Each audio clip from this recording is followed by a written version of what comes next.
guys. So this week you have Poetry Week for ELA, poetry projects. So I was going to just read a couple of poems to you. This first one is written by Hilary Belloc. I'm not sure how to pronounce her last name. She was a British writer who composed other things, not just poetry. And she wrote for children and adults. This is a really tiny poem, but I just picked it because it had these are all animal poems, by the way. This one has a rhyming pattern, which is one of the things that you're learning about.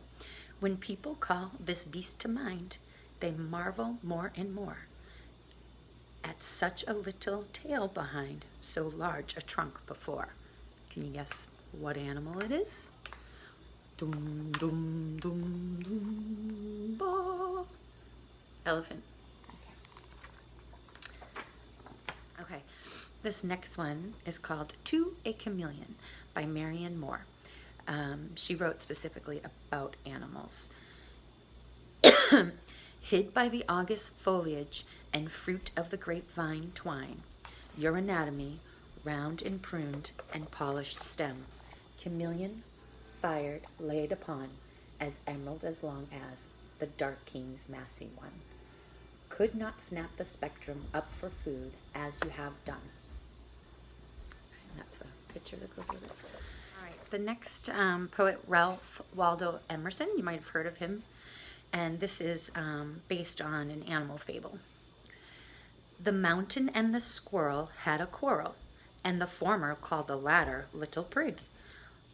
Bun replied, "You are doubtless very big, but all sorts of things and weather must be taken in together to make up a year and a sphere, and I think it no disgrace to occupy my place. If I'm not so large as you, you are not so small as I, and not half so spry. I'll not deny you make a very pretty squirrel track. Talents differ, all is well and wisely put. If I cannot carry forest on my back, neither can you crack a nut." So, anybody know any of the animals? Definitely know one is the squirrel, and I'm trying to figure out who the other one is. If you have an idea, you can let me know. All right, and to end this little poetry reading, I'm going to do one of our favorites, Shel Silverstein. Sara Sylvia Stout would not take the garbage out.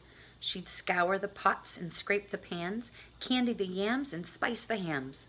And though her daddy would scream and shout, she simply would not take the garbage out. And so it piled up to the ceilings, coffee grounds, potato peelings, brown bananas, rotten peas, chunks of sour cottage cheese. Ugh. It filled the can, it covered the floor, it cracked the window and blocked the door, with bacon rinds and chicken bones, drippy ends of ice cream cones, prune pits, peach pits, orange peel, gloppy glumps of cold oatmeal, pizza crusts and withered greens, soggy beans and tangerines, crusts of blackburn buttered toast, gristly bits of beefy roast.